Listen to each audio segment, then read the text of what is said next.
Well, good morning, everybody. This is Pastor Jay, and I am coming to you from Cornerstone Church.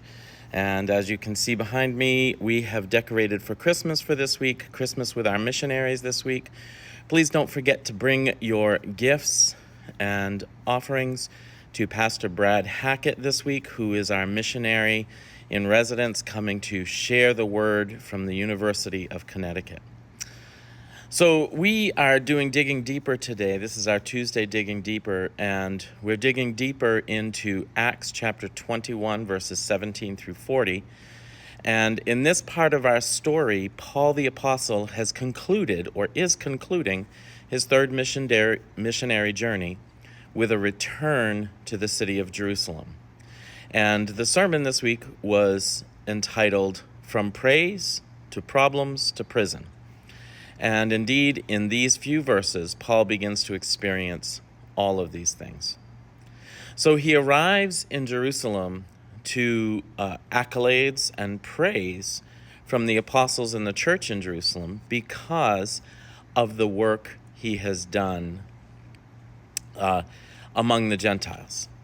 But not only that, Paul has brought an offering with him. In fact, his team, much of the team that he has brought with him, and we mentioned this team as we studied Acts 19 and 20, much of the team came along with Paul in order to bring offerings from their cities.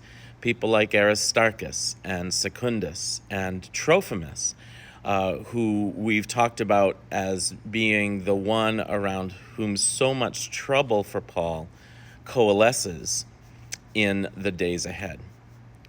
But Paul comes carrying an offering for the church in Jerusalem, and specifically for the poor in Jerusalem, from the Gentile churches. And on Sunday, you remember, we began with a radical testimony about God providing for a member of our congregation a brand new car. She was in need of a car, and God provided not only a car for her, but a brand new car and a year of paid insurance. And we shared this testimony, and then we began to pray over people in our congregation who needed provision. One of the things that drove Paul and enabled him to continue to do his ministry was a sense that God was a provider. Throughout Paul's writings, we see that Paul believed in supernatural provision by God for his needs through the body of Christ.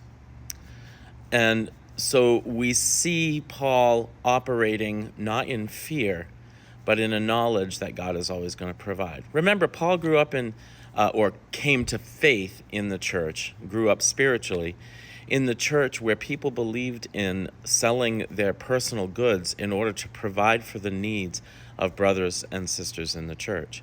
Paul is engaged in that very act right now as he brings an offering from the Gentile churches to the Jewish church.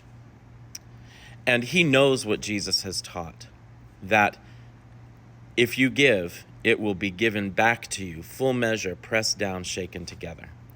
That principle which Paul lived by is a principle we still live by today as Christians.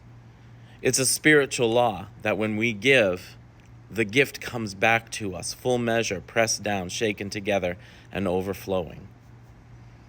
Today, whatever adversity we're facing, we can trust that God is able to provide the answer.